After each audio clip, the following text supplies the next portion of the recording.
for almost a year, in a kind of common story with multiple problems. And this doctor looked at me and said, "We don't think the parents understand how serious things are." And I said, "Okay, well, how serious are they?"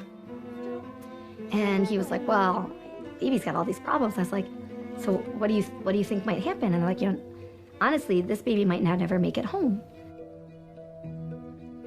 And I say, "So you think the baby's gonna die?" And he right away was like, "No, that's not what I said." And I'm not trying to be funny, but I was like, "Do you think the baby's gonna live here for the next 20 years?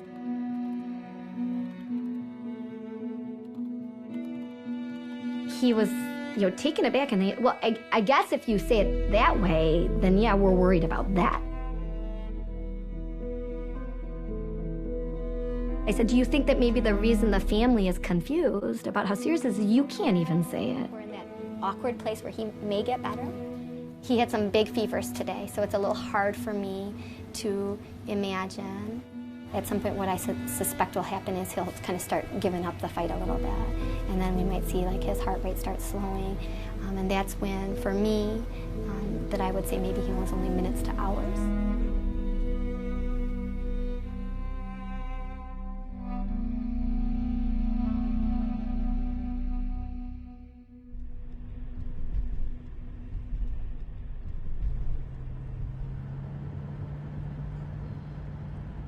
I think the process can be incredibly scary, can be very chaotic. I think when you're fearless about this thing that is dying, like, people cling to you and you're a source of calmness and strength.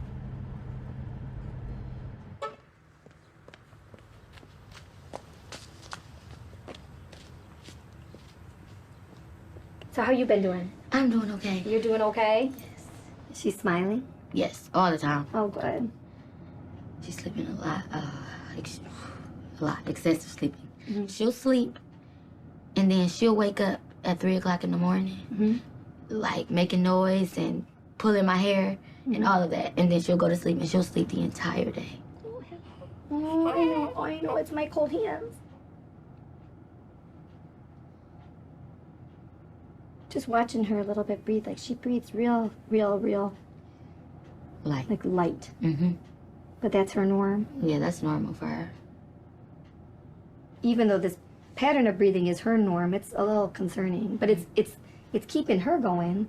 It just makes it hard to kind of, like, how long can you go like this? Right. It's not a normal pattern in the way that she's breathing. And so, I think we gotta kind of make a plan. I think if we don't intervene, she's calm, she's comfortable, she's still giving you smiles, but just for a short period of time, and I think that will continue. But my guess is she may only have, days or weeks to live. And I think that's a real possibility, unless something turns around. She doesn't show signs to me of like a cold or a virus a lot of times. It's hard. You're good. And I'm guessing you kind of were feeling something, like you're worried. I'll smile. I'm sorry. It's okay, it's a lot.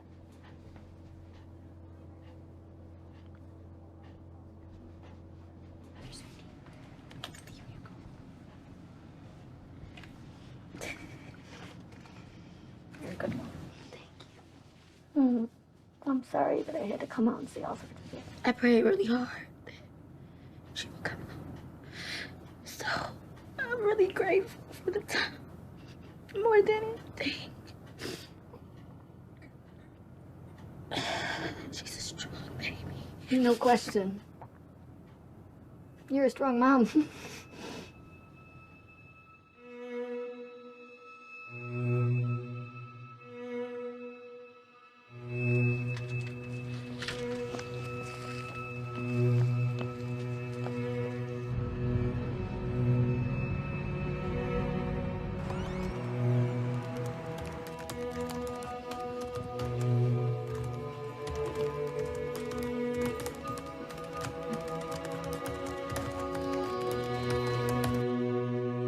Everybody kind of says that losing a child is the worst thing that could happen. Palliative care perspective often is finding good choices when everything seems bad. And if I start with the ability to find good choices when I'm dealing with children dying, which most people say is the worst bad that could be, and I can find good, then we all can find good. I have a patient at home in hospice care who appears to be nearing dying, and the mom really doesn't want him to die at home, so I'm trying to explore other options to see if we have any space. A lot of what I do with these patients, I tell them, I'm trying to de-medicalize death. I'm trying to humanize it. And I think most people they don't want a medical death. They want a human death. I hear a lot like things like the family's not ready, or the doctors will kind of be like, well, we're not consulting you because they're not ready. And I think that this is almost always an error. I always feel like if we wait until a family has very clearly become ready to talk to me, that we've woefully failed this family.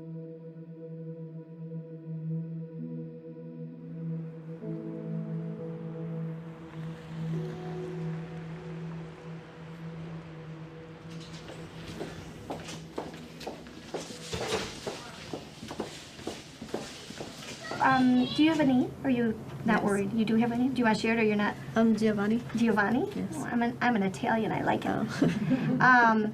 So if Giovanni is born alive, they will call the pediatricians and just to kind of be available because we don't always know exactly what's going to happen. Okay. Given all the things you've been told about the baby, what are the things like you're most worried about? I don't know, I'm really kind of neutral to it. I'm just trying not to feel it because, it's still every day he's still moving. And, go through the appointments, he's still having natural, his heartbeats and everything, So trying to kind of not get too attached. Right. And I think you're already trying to protect yourself. You don't want to fall in love. Yes. And the more you fall in love, the more it'll hurt. I think we take it a little different. We're not going to force you, but we also kind of see like the more you fall in love, that means the more his life had meaning. Yes. And he had an impact. And so we're also here. So gosh, if he gets home, we'll be all about getting you pictures and cuddles and everything that we can. Okay. And as a team, we're not really afraid of these things. Okay. Does that make some sense? It does. It's so rare that I see doctors able to describe the positive as to why we might want to talk about this and why we think planned dying is good. I do think that deep down for many doctors, they are thinking about like the quality of death, and they're worried that this child might die in a scary, unpredictable way, and with families not being prepared emotionally, psychologically, spiritually, and they want to get people into that place.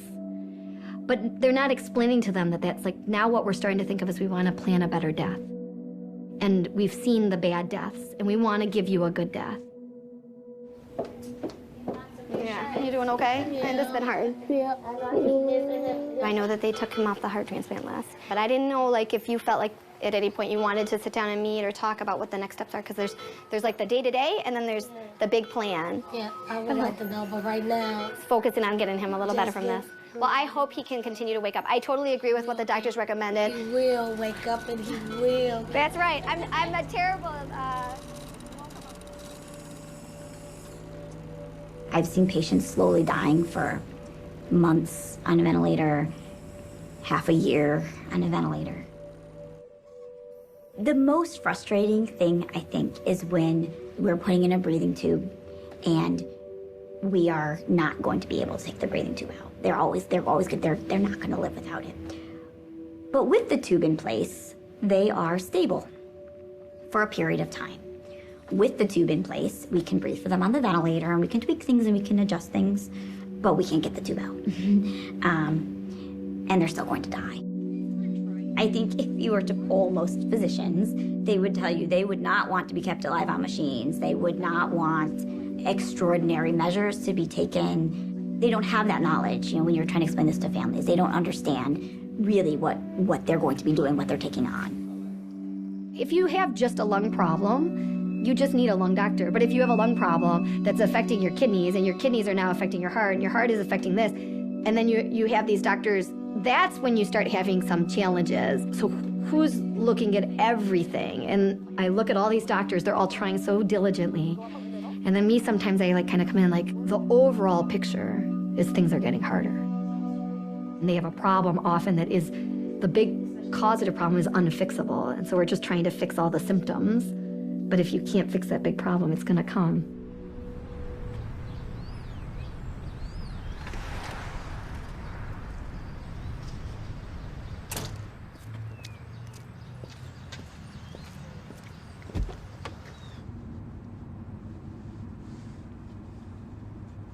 I started out with one doctor, and I think he left. And then so after that, I've had like 4 or 5 different doctors that I've seen. I mean, I know that I have a sick baby, but it's just so impersonal because the questions that they ask, and it's just so quick, fast, and it's just, they have so many other patients to see. Morning, how are you? Good, how are you? I'm good. How's it going today? Oh, okay.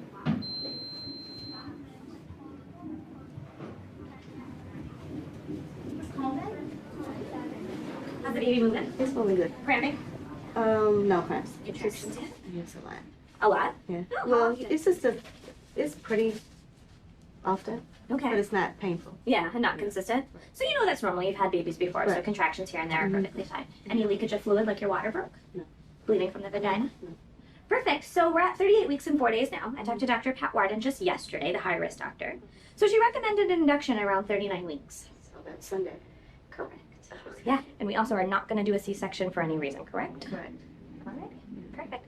So the only thing, unfortunately, Miss Carter, is I am not on call at all next week. I do work in a group of 5 other physicians, though. I think you've met some of them, no? Yes. Yeah. Tomorrow. You met them all, right, through it all? Let's listen to the baby.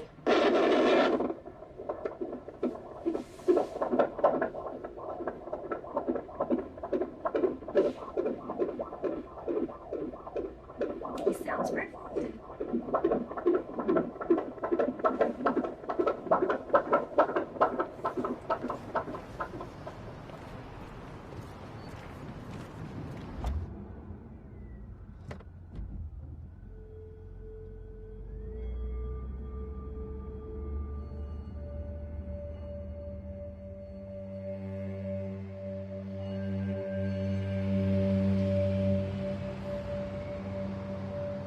We have to kind of be aware when people are making decisions based on their own self-protective, like, I don't want to feel guilty that I didn't do enough. Well, now I'm treating your guilt, not what's right for the baby. Or maybe the doctor says, well, I don't want to fight with this family, I don't want to get sued. But now you're treating yourself and not the baby. So we have to bring it back. So what's right for the baby? We have to, and get in the muck. Is this the right thing for this person at this time in this family? That's really hard work. It is. Research is showing that earlier involvement of palliative care can have dramatic impact on lots of different health outcome measures. It was already mentioned, the article in JAMA, the care was cheaper over the course of life, and we don't like to necessarily say that, but they had less ER stays, less hospitalizations, and overall less medical utilization. The quality of life scores were also measured, and we anticipated they would be better. So pain scores, adjustment scores, depression scores, not only of the patients, but their families. And they followed up with bereavement scores of families and the families after death. They also were doing better. The very unexpected outcome was the patients lived up to 3 months longer on average. So we actually improved survival. Living lives longer, better, and cheaper sounds awfully good, but it acknowledges that we are going to die at the end.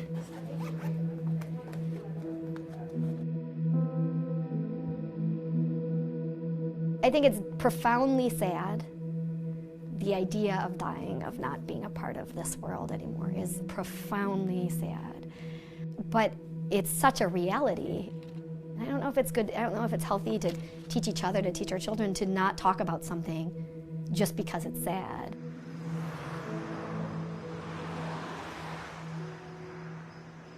I got some yummy tortellini. We can I have was tortellini soup. about to say something, Okay. then I totally forgot. Man, it happens, man. It's called getting old. Our family's like a pattern. Because Dad and Zaire don't like olives, and me and Mom like olives. It's like a pattern. That's a pattern. I don't know. No, We're just on the olive team, and you guys are on the no olive team. You're the only one on the mushroom team. I'm the only one on the mushroom team. You know, I think I mix my professional life and my personal life a lot. And it's clear I have a focus on death and dying. And I think it's incredibly important for my children to learn about grief. You know, I look for opportunities where my children might practice little losses. Okay, tell me about Nibbles. He's a great animal to have. Our bunny. Yeah. Do you miss him? Yes. Doing the funerals for the pets, or, you know, if a toy is lost or broken, really taking a moment of how does this feel, and certain things can't be replaced. I'm open with them if I've had a bad day. My kids know that I've had patients die. I don't think that they're overwhelmed by it. You help children. You help children because they're sick. Okay. You help children to keep them safe. Mm-hmm.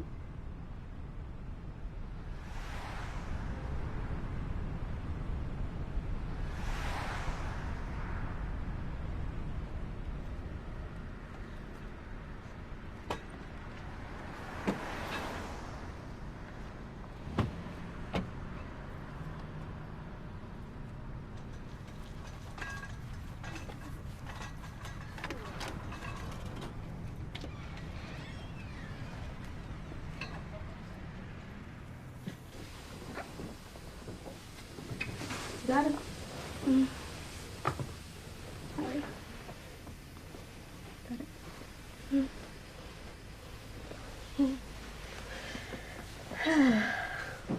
Welcome home. Let me see. Check him out these big clothes. I know. Everything's so big on him.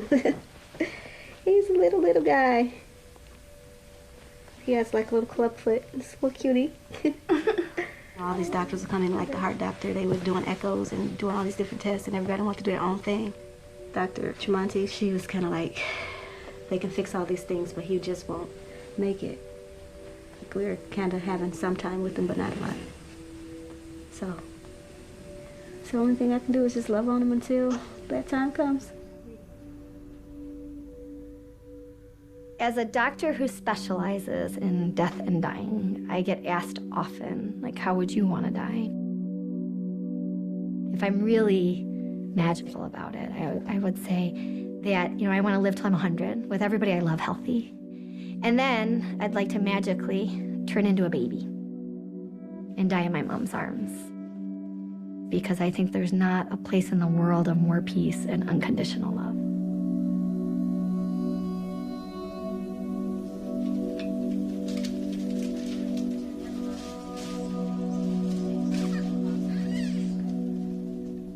I think that we should all explore a little bit more this death and dying thing. I think that this is very isolating for people, and people are uncomfortable around it, but if the solution is then we just avoid it more and more, then one day each one of us will be in this situation and nobody will be there for us.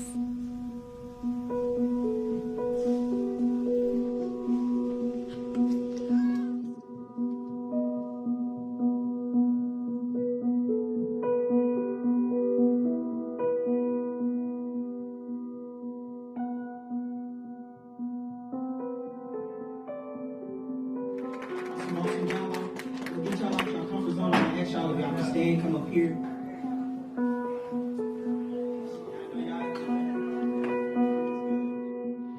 And if this little dude, Giovanni,